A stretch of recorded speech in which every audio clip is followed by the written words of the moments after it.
दिल्ली के आनंद विहार टर्मिनल से कामाख्या जाने वाली नॉर्थ ईस्ट के दुर्घटनाग्रस्त होने के मामले की जांच शुरू हो गई है। रेलवे बोर्ड ने दुर्घटना के तुरंत बाद हादसे की उच्च स्तरीय जांच के आदेश दिए, जिसके बाद अधिकारियों की टीम मामले की जांच में जुट गई है। जांच के दौरान रेल की पटरियां कई टूटी मिली है। पटरियों से छेड़छाड़ की आशंका जताई जा रही है। अधिकांश ये कहे हैं कि अभी तक घटना पटरियों से टूटने से हुई है या घटना के बाद पटरियां इस तरह से क्षतिग्रस्त हुई, लेकिन मामले में कई तकनीकी खामी थी। पटरी पर अवरोध था या ट्रेन के गुजरने से पहले पटरी टूटी हुई थी।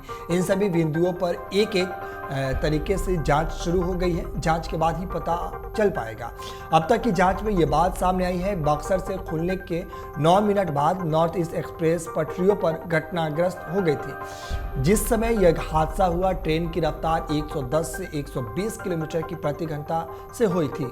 यह वजह है कि हादसे के बाद ट्रेन के 1-2 बोगियों को छोड़कर लगभग सभी कोच ऑफलाइन की पटरी पर आड़े तिरछे गिरे। गनीमत रही कि उस समय ऑफलाइन से किसी ट्रेन के गुजरने का समय नहीं था, वरना रघुनाथपुर के पास भी बालासोर जैसा बड़ा हादसा हो सकता था। मामले में गार्ड और ड्राइवर ने सतर्कता दिखाते हुए ट्रेन के दुर्घटनाग्रस्त होने की सूचना रेलवे कंट्रोल के दे दी। इसके बाद ट्रेनों का आवागमन अपलाइन और डाउनलाइन पर आनन फानन में पूरी तरह से रोक दिया गया।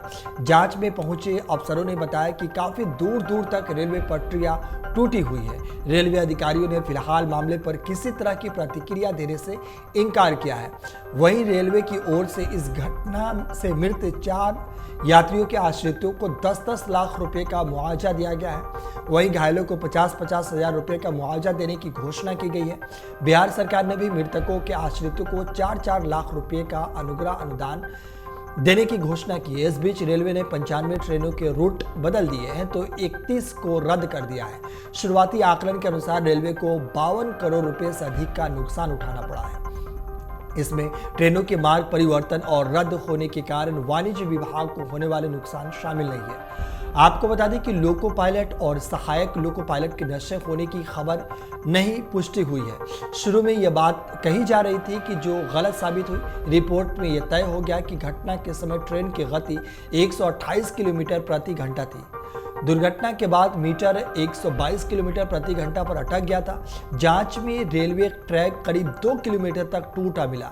रेलवे की ओर से नॉर्थ ईस्ट एक्सप्रेस के दुर्घटनाग्रस्त होने के बाद सभी संबंधित विभागों के अधिकारियों की संयुक्त जांच कमेटी गठित की गई थी।